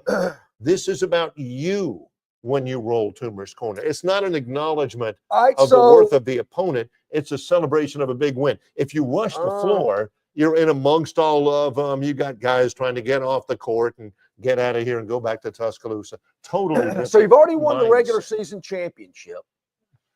And so I'm trying to think, what's the big deal? So what? You've closed the most successful regular season home schedule in your school's history. And I know this is a school that will roll Toomer's corner for any reason. Yeah, doesn't really matter. What if they meet in Nashville next week? What if Auburn beats them in a SEC tournament game? They're going to roll Toomer's corner then? I think you wait, Barry, and savor the moment when you come back with that national championship trophy. Then you roll Toomer's corner. You ain't seen hay till you've seen that hay right. Gurn, we apologize. We're a little bit late. We've got off into a flight of fancy here. We're live at Stivers Ford Lincoln Eastern Boulevard of the Troy Highway in association with Yellowhammer News. It's Longshore and McKnight, presented by Bud Light. Hey, this is Barry McKnight from Longshore and McKnight, telling you about our friends at River Region Straw. You're not buying sticks or stems and pine cones. You're buying premium long needle pine straw from River Region Straw. Kenny and his staff have access to the best pine straw in the River Region, full of color, that'll last all season long. They've got locations in Montgomery, Prattville, and Auburn, and no order is too big or too small. From a few bales to an 18-wheeler trailer load, River Region Straw also has seasoned firewood for the cold days and nights ahead. Pickup is available, and your order can be delivered if you like. They can even spread your pine straw if that's what you want to have happen, for sure. Call or text Kenny today, 669-5959. That's 669-5959 for all of your pine straw and firewood needs at River Region Straw. Jim Massey's Cleaners and Laundry is an Alabama-based, family-owned and operated business that specializes in dry cleaning and laundry, serving the River region since 1941. There are 12 convenient locations across the River region. Find one close to you or call 481-1911 for free pickup and delivery. For 83 years, Central Alabama has trusted Jim Massey's Cleaners and Laundry. You should too. Introducing Budweiser Zero. 0% alcohol, 0 grams of sugar. Full Budweiser flavor. A refreshing alcohol-free brew that tastes like the real thing. Budweiser Zero. Zero alcohol. Zero compromise. Local banking expertise, the newest innovations and technology, personal attention, genuine hospitality. It's all just part of the Riverbank and Trust difference. They invite you to experience it for yourself. Welcome to banking above and beyond at Riverbank and Trust. Locations throughout the river region, locations throughout the state of Alabama. Riverbank and Trust. All right, welcome back, Barry. Welcome back, everybody. I've been here. Yeah, I know you have. You have certainly been here about 26 minutes past the hour. I want to make everybody aware of this. A week from this Monday, not this Monday. The upcoming Monday. A week from this Monday. It is May the 17th. March the 17th. Excuse me. I'm getting ahead of myself. Monday, March 17th. That is when the Longshore McKnight, Yellowhammernews.com Tournament Bracket Challenge will begin. I mean, boom, 7 a.m. when we get on the air, you can go to Yellowhammernews.com. There'll be a tab on the home page. You'll click it. Very easy. The instructions are easy peasy. Doesn't take 2 minutes to fill out your bracket. It is going to be fabulous. The best. Everybody's talking about it. I'm going to go my Trump here. Tournament Bracket Challenge. Huge. But Barry, here's the key. All right. Monday, March the 17th. That's when it begins, 7 a.m. But on Thursday, March the 20th, at like 11 a.m., when the first game tips of the tournament, entries are closed. So unlike the bold prediction contest, where you got about a week or so to get in on it, you got like 3 days, 3.5 days. So make sure you got everything ready to go. You got your basketball thinking cap on for the Longshore McKnight, Yellowhammernews.com Tournament Bracket Challenge. You will go to Yellowhammernews.com, the homepage, there'll be an icon. You'll click it. You'll be able to see where you stand throughout the tournament. It'll be updated after every round. Of course, we really want to thank our sponsors, the Montgomery Regional Airport, Phoenix Physical Therapy, River Region Straw, the Destin Connection Seafood Market, all those fine sponsors. We really appreciate them jumping on board yet again for this great promotion. It's one of our most popular, if not the most popular. So many people really enjoy it. And you could win a $1,000 travel voucher to anywhere on the planet. How about that? Yeah. That $1,000 travel voucher will go a long way. And that, of course, is courtesy of our friends at the Montgomery Regional Airport, getting better the more you use it. So very excited about that. We don't want to hear this. Well, I didn't know Thursday at 11. Yes. Yeah. Don't want to hear it. Well, it's to see who will win not only our bracket contest, but will win the national championship, knocking last year's champion UConn off of their perch. UConn gained the national championship game last year, a berth in the national title game, with a 14-point win in the Final Four over Alabama. UConn beat Purdue by 15. The tournament itself, again, like John said, the dates to remember, Selection Sunday. Basically, you can watch it at 5 o'clock a week from this Sunday on CBS. I don't love watching that unless I know my team's in it. And I expect Troy to be in it. First four is March 18th and 19th. We'll give you that. I just thought of something. Somebody's going to have to help me with this because, Barry, I do not have True TV or what's the other network that these TBS. I do have TBS. I do have TNT. I do not have the True Network. I think I can get it. I just deleted it when I set up my channel. You do that every time. Every year, John deletes it and says, I think I deleted it. Yeah. How do I get it back? How do So I we get get it it back, back? and as soon as it's over, he deletes it again and forgets that he deleted it. And then when it comes time for some of those early, and there's some good games. Yeah. Always. The first and second round will be in Lexington, Providence, Rhode Island, Seattle, Wichita, Kansas, Cleveland, Denver, Milwaukee, and Raleigh. I'm going to kind of like the question I posed to start the show off when I just asked your thoughts about what you thought the line would be for the Auburn-Alabama basketball game tomorrow. We're seeing 8.5 at several gambling sites around. 8.5. John says it'll be 7. I thought it was 7-ish. I don't like 7. And Rex said, Barry, you don't like 7? Love 7. As a reminder, George Costanza really liked 7. He'd planned to name his son 7. He did. He certainly did. And if I'm shooting dice and I'm just coming out, so I roll 7s all day. Yeah. They're paying me. Pay the line. Let's go. Come shoot that. I thought mixing 11 in there every now and then just for funsies. But last 7, great number 7 at Auburn, of course, Pat Sullivan. Yeah. Last great number 7 at Alabama. Jay Barker. There you go. Who wore 7 besides No, him? I just wanted to hear John say live on a program that Jay Barker was a great quarterback. He wore number 7, Barry. Oh, I know he did. I will say this. Odd that you called him great. He got better. His sophomore year, that game against Miami, go back and look at it. I'm thinking, how do they win that game? Defense. Well, all right, let me this is what I want to ask you. Okay, here we go. Where do you think Alabama lands in the first round? Where will they be packing their bags and heading to? Wichita, Kansas. You think so? I believe in Jerry Palm. He's got them at Wichita against Norfolk State. Norfolk State would be a 15. Alabama would be 2. Auburn will open up. I think you posed it yesterday to Jason Caldwell. Will open up in Lexington. Barry, I've never been to Wichita, Kansas. I've driven through the state of Kansas in one morning, but I've never really stopped. I probably went to a rest area. I've flown into Kansas 3 times, all of them for athletic events at Kansas State. Manhattan, the Little Apple.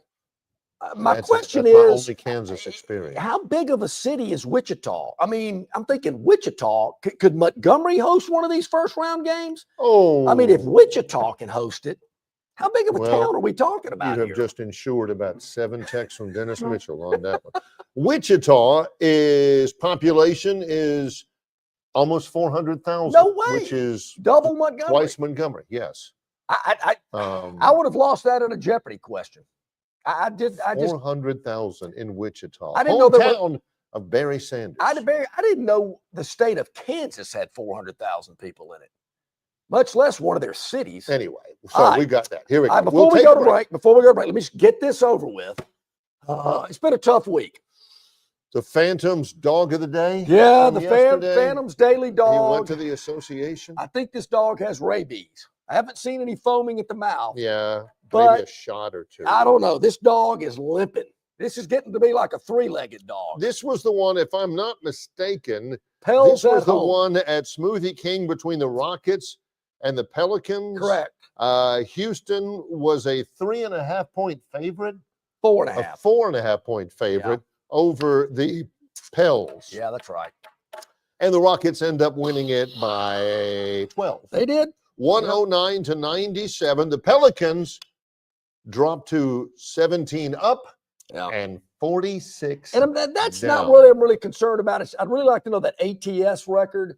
I don't know if Zion, I mean, I know he's been playing a little bit, but that was a tough 24 one. points a game. All right, let's move on. Here's the move on. deal. Okay. Tonight, 7 p.m., Barry, on Fox. So you're thinking, okay, he's going Big Ten here.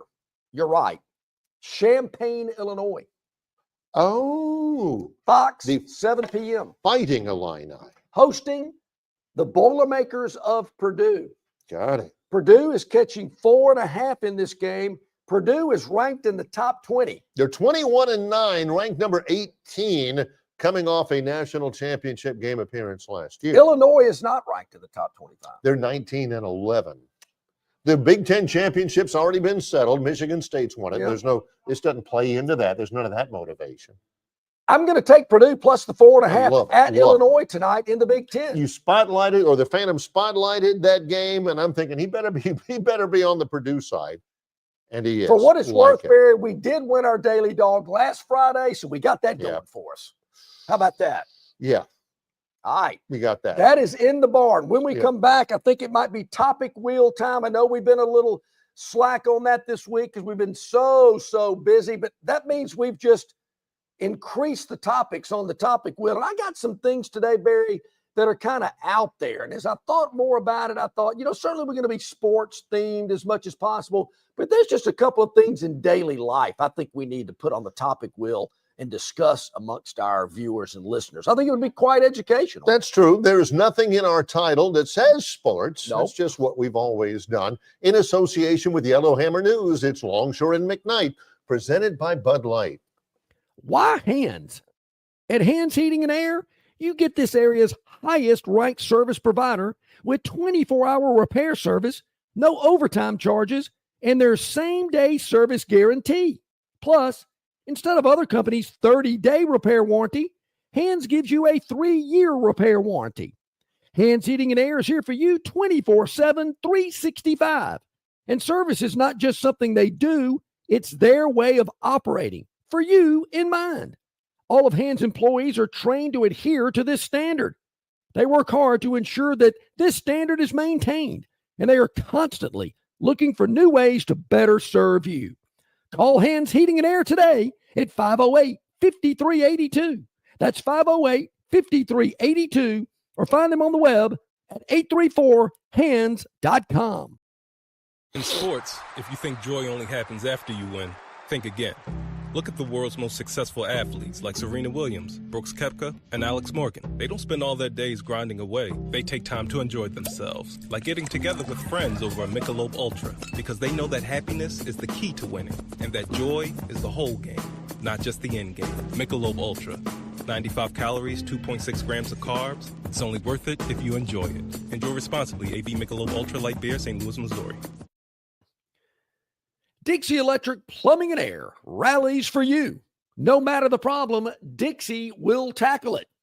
Their licensed and trusted electricians, plumbers, air and garage door technicians are ready to win for you. From toilets to garbage disposals, circuit breakers to HVAC systems, Dixie never fumbles.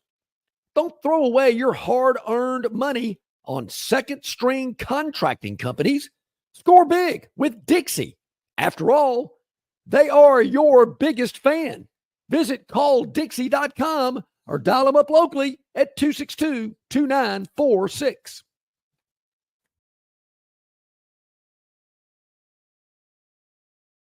We're back here live at Stivers, where Price sells cars. Come by and see our friends here. March Markdown is what we're calling it here. And I'm going to tell you, Barry, the vehicles here at Stivers are always marked down because Price sells cars, and they've got such a huge inventory.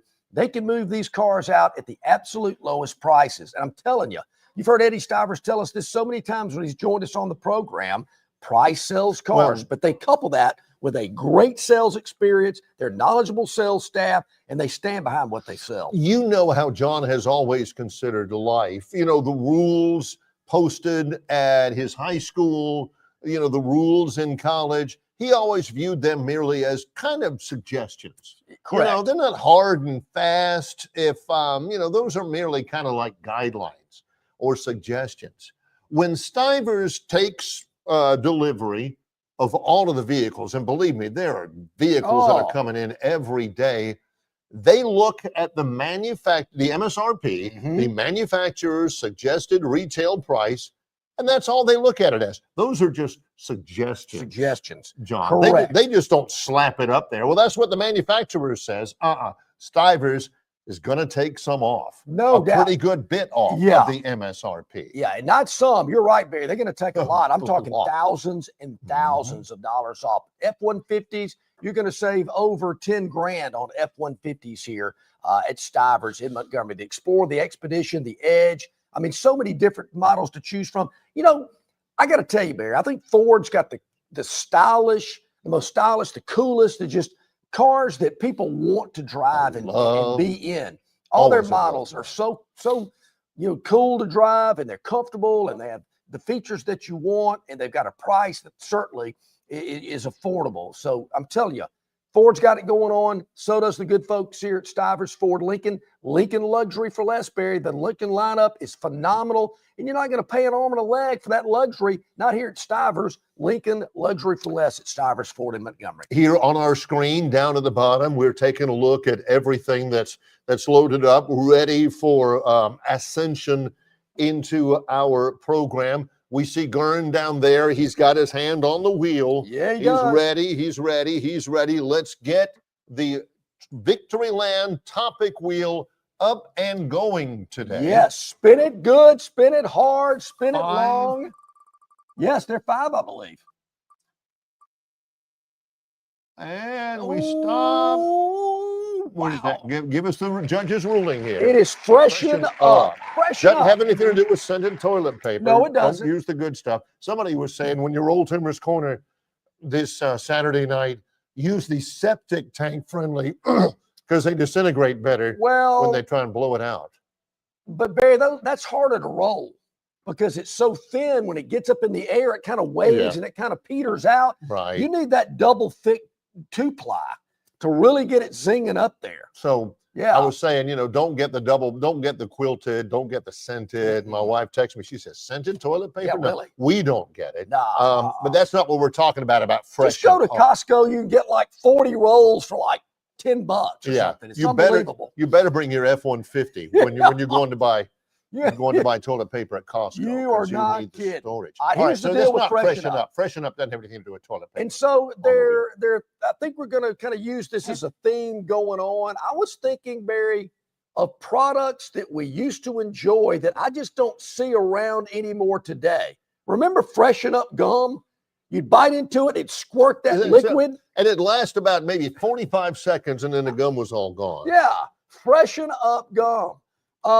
Do they even make that anymore? It's like Prel shampoo. Bart Heiss threw that one at us. If it wasn't for Cracker Barrel, so many of the things that we had before would not be around them. You got Nico wafers still at there. I do love Nico wafers. And we're not talking about Freshen Up, products like fax machines or public pay phones or cameras or disposable cameras that use real film. This was an actual product. The name was Freshen Up. Freshen Up gum. I can still see the commercials. The lady would get the little gum next to her. She'd smile and go ding. The little star would pop off. Yes. And whatnot. It came in peppermint, spearmint, cinnamon. Trying to think of the flavors that Freshen Up gum came in. And it was when I was in high school, everybody loved Freshen Up gum. I don't see it anymore. When I was a kid, I remember this. Maybe it was just ahead of its time or whatever. There was a tooth polish. You used to, instead of just toothpaste, I never could figure out tooth powder. Yeah. Does anybody use tooth powder? Was the worst. Nah. Hey, let me put some disintegrated chalk on my teeth because that'll taste good. Like Ajax on your toothbrush. No kidding. Yeah. Clorox, tooth powder, tooth polish. Yes. And toothpaste. Pearl drops. When I was a kid, there was Pearl drops. Yes. I didn't, I was a kid. I used toothpaste, whatever was there, the multicolored stuff, the Pepsodent or, the Crest or something. Oh. Pearl drops was in a little, thing like it was tooth polish. I remember.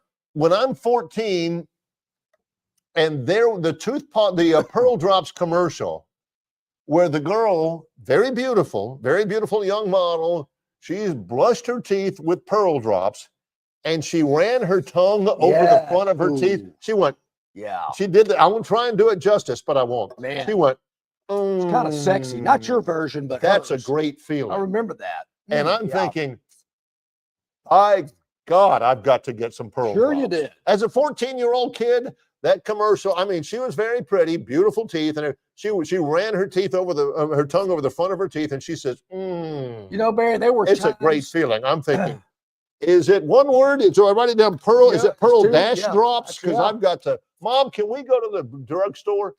Oh, my God. Do they still make Aquafresh? And you mentioned Pepsodent. Yeah. Barry, they were Sunday mornings when I was in college that if I'd ran my tongue across my front teeth, my tongue would have gotten stuck. My gosh. Yeah. Yeah. Wow. Geez. Freshen Up. Do they still make Freshen Up? And I'm not going to say it on the air, what we used to call it in high school, but somebody will probably put it on the chat line.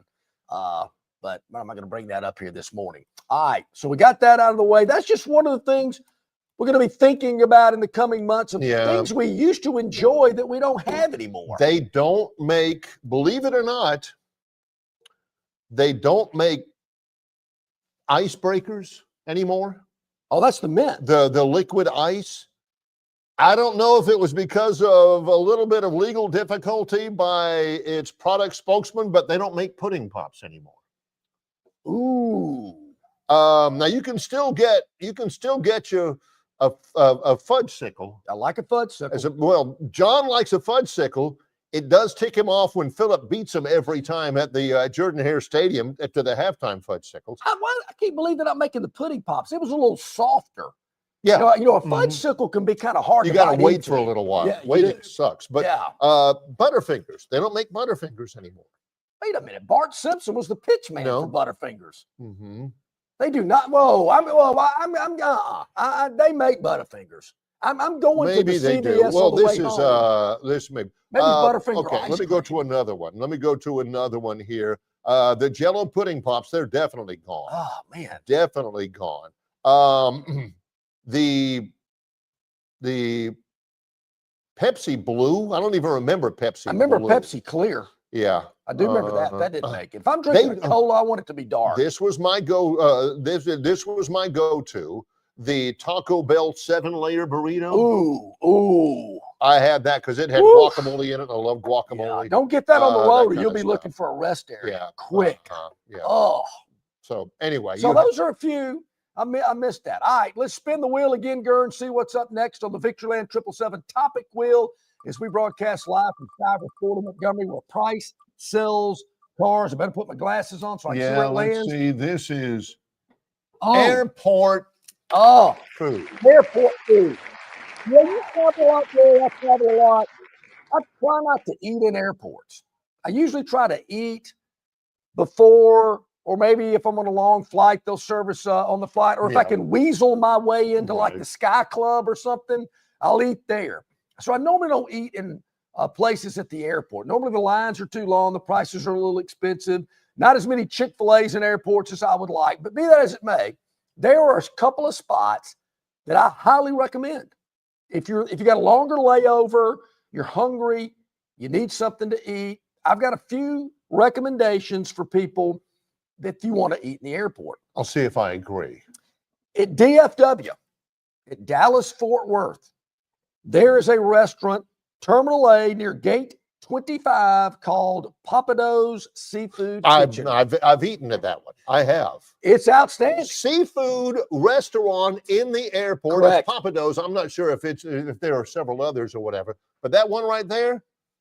Bear in mind that you can't sit in Katy, Texas, or in Dallas and say, man, let's get the family together. Let's go eat at that Papado's on that Gate 25 at DFW. You can't do that. No, you can't.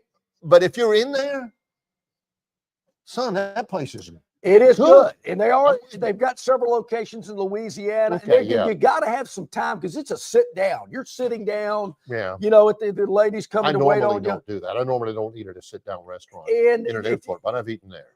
I've had some times where my connection has been a little lengthy. And we've eaten there, and it's good. There again, I don't normally eat a lot of restaurants and airports. I've got a list of a few that I wanted to share with you. That is a really good one in DFW. I'm a snack guy. I usually go with the kettle corn popcorn. Yeah, I don't ever eat a lot out there. Kettle corn popcorn. The problem is when you go to those places, they also sell books. They also sell a hand sanitizer and all that kind of stuff. Be prepared to have your feelings hurt because you can get a bag of kettle corn and a soft drink. It's like $11. Yeah, it is. So I'm thinking, what are they? I want the kettle corn with the like Cracker Jacks with the caramel on it. Oh yeah, sure. Not platinum. Oh, I don't want gold covered popcorn. No. Help a brother out here. Yeah, so we'll give you some more of those as we go on. Now, I don't know if it's time for a break yet. Maybe it is. We can continue on with the wheel. Yeah. We're hitting the topic wheel hard, presented by Victoryland 777. It's our topic wheel. We're at Stivers Ford Lincoln, Eastern Boulevard of the Troy Highway, in association with Yellowhammer News. It's Longshore and McKnight, presented by Bud Light. The Destin Connection Seafood Market offers the freshest seafood direct from the Gulf of Mexico with deliveries daily. snapper, grouper, pompano, flounder, copia, along with medium, large, and jumbo shrimp, hand-picked crab meat, and chucked oysters. They can even cook your order for easy, quick pickup. The Destin Connection can make a po' boy with any of their seafood items that folks in New Orleans rave about. Go by and see them at 3750 Norman Bridge Road or call 288-4272 for pickup orders. All right, man, grab a Budweiser and take a knee. It is the best time of the year. It's baseball season. That means sunshine. It means behind-the-back peanut tosses. And it means sharing some cold, frosty Budweisers with your boys. Because there's nothing more American than watching America's game with America's beer. So let me ask you something. Are you ready to bring your A game? Are you ready to cheer every frozen rope down the line and amazing catch at the warning track?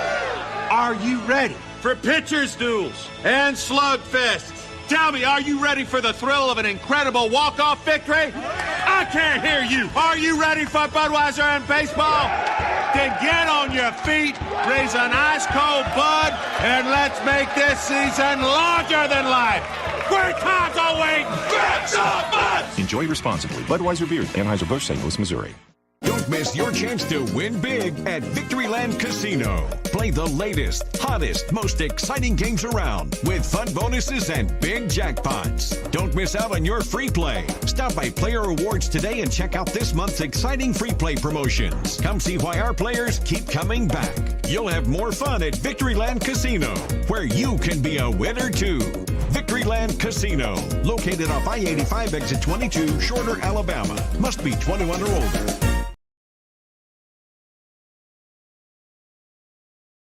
Oh, yeah, you got longer arms than I do. All right, we're back at it. The Victoryland 777 topic wheel is in full motion. We've already gone through a couple of the topics. We're going to spin it again. Chris, I hope you're enjoying this. We are getting the wheel taken Doing care it for of you. today. Yes. All right, Gern, sling that thing around. Let's see where it lands this time. And it's going to be close again. White House? White House. We talked about this a couple of weeks ago, and I heard Charles Barkley talk about it. Mm-hmm. I've never won a championship where I thought I had a chance to go to the White House. JD won a state title. Not when I was there. We played in a lot of playoff games, but we never made the state championship. Now, Barry, the Termite League Gafers team that won the city championship. No White House invite? No White House invite. Snap. No White House invite. But did we really need to do that? I love it. I love it. I do. I have never, there have been presidents certainly that I have disagreed with. There have been a couple that I actively have disliked, but mostly just simple political disagreements. Yeah. But there ain't been a president. My favorite president during my lifetime, Ronnie. Oh yeah, Ronnie, sure. And then H.W. Bush Senior. Yeah. I always thought was fantastic. Yeah, this might throw you for a loop. But if Clinton, and not that I actively dislike, if I had a chance to visit the White House and visit with Bill Clinton with Hillary in it, I am there. I am right there. Don't agree with him necessarily. Didn't agree with his conduct, his politics, or anything like that. But I'm telling you, if the president of the United States wants Barry McKnight to come over there and rub elbows, Barry McKnight's going to the White House to rub elbows with the president. Okay, I get that. Do we have to like have everybody go? I mean, can we set a limit like football teams? There does need to be a protocol. Yeah. It does decide a protocol. The National Football Division I FBS champion can go. Division III Wisconsin Whitewater. Can't do it. Love you guys. Yep. But if you win it, I don't know that you are going to be on the invite list. I think they've expanded it too much. Maybe it felt like they had to. I think they got to reel it in a little bit. Maybe that's something that Elon Musk can cut. Well, here's what I do say like. We can only have so many teams coming. I do like it. This would be good enough for me, like when Trump had that joint Chiefs of House address the other day, the joint houses address. Yep. when he told that kid that he just got accepted into West Point, when the president tells you that, yeah, it's pretty cool. I'm cool with that, Yeah. man. And, all of a sudden, if Trump's up there or whomever, Trump's up there, joint houses, and he said, oh, yeah, by the way, want to thank Longshore and McKnight. They've been great. They've been genius. They're the best. Ooh. 30 Everybody years loves together, forget about it. You guys are great Americans. I'm good, I'm in. man. I'll do I don't that. care if it's Trump. Yeah. I don't care who it is. Man, if they announce my name on something like that, Okay. I'm in. proud of it. I will say this, Barry, if I could sit down and have a cocktail or two and have a conversation with the president, obviously Reagan, Bush, Trump, Mhm. and Clinton. I'd like to hang with Clinton. And I don't want Hillary there. She's got to be gone, Well, which I think is the understand case Clinton- anyway. Clinton has always been at his best With- when Hillary ain't there. Yeah, so I could hang with Bill. Yeah. All right, Gern, spin All right, it one here more we go. time, or how Yeah. many? Two more times. We got two more topics we Let's got do it. Let's to do it. We talk can do about. this. We can See do what's this. coming up next on the Victoryland 777 topic wheel. And it's going to land on T. Roy. I want to know what's going on with the Thank Trojans this goodness. weekend. I know we got a lot of basketball and some baseball and basketball. It is tough. As a matter of fact, baseball gets started a 3-game series. They lose at Alabama the other night, really close, 11-2. They open a 3-game series at South Carolina Upstate. It's in Spartanburg. Next week, conference play begins. Today at 2:00. Tomorrow, the first pitch is, I want to say, at well, I don't have it in front of me. Yeah, 1:00, and then Sunday it is a noontime start. Men's and women's basketball, very similar. Both go into the Sun Belt tournament as number 3 seeds, meaning they skip over the first 4 rounds, which have been going on. The Troy women will play on Saturday as a 3 seed at 2:30 in the quarterfinals, and there's a lot of fan events, fan headquarters, the Emerald Republic Brewery in Pensacola. There's a pregame thing at the Fish House on Barrack Street in Pensacola. The women play at 2:30. The men will play at 8 tomorrow night in Pensacola. We're going down a little bit later on. I'll have that broadcast on the Troy Sports Media Network. So Beautiful. lots going on. Pensacola, good spot there. I saw that it's one of the top-rated cities to live in the United States. Oh, I love Pensacola. Pensacola, it's Yeah, booming. It is nice. It is. It They've is done a nice. lot. All right, let's spin it just for official reasons. We have one more topic, but we got to spin it to make it legal, and we've done it here with our Victoryland 777 topic wheel live from Stivers Ford in Montgomery, and it is tax on tips. I got a question, Barry. Yeah. The president says he wants to eliminate taxing of tips. Couple of questions. A, what constitutes a tip? And B, what is the limit? Here's an example. Barry owes John $1,000. You know what? I'm going to mark that down as a tip. Bob spent 10 grand on whatever, but they marked it down as a tip. That's not income. That's not taxable income. If it was income, you'd have to pay an exorbitant amount. I don't know. Should I say this? I have heard, and I'm not nearly as worldly and urbane and suave as you are, but I have heard that there are some people in the service industry who don't declare their tips. Have you heard that? I have heard that. I have heard that. I know one guy in particular, not him, but I know one guy who thinks that anybody who does declare their tips is an idiot. I think it's un-American. I have never worked in an industry where, well, I did one time when I was in college in summer, down at Sandestin, 2 summers. Sure. Where I got tips. I can't remember whether I declared them on my taxes. I was still in college, but I suspect I probably did. Barry, I think the percentages are extremely low. Yes. Of the Americans out there that put every dollar and cent that they made in a tip on their tax return. Every one of them. Maybe some of it, not all of it. But I really don't have a problem with the tax on tip things. My problem is when you tip, and I do tip, I get it. These people are busting their tail. And I don't have a problem tipping at all. But do you tip on tax? Yes. Why am I? Why? So I'm actually tipping even more. If you tip 20% and there's a 10% tax, you're actually tipping more. The thing I feel stronger But I'm not a about- problem with it. I'm just asking the question. The thing I feel strong, there shouldn't be tax on tips. But he's also talking about no tax on overtime, which I agree. I agree as well. I agree with that a little bit more strongly. Now, so like I don't work in an industry where you get overtime anyway. I mean, well, I work as a habit and have for years. What if you're more than working 40 hours at a week. medium that we used to work on and there's a bad weather condition or it's snowing and everybody wants to get giddy on the air and talk about it for 3 days? Is that considered overtime? Not where we used to work, it wasn't. I don't know if it should have been, but I can tell you it wasn't. So I want to Yeah. know I guess the main reason that was on the wheel. What's the limit?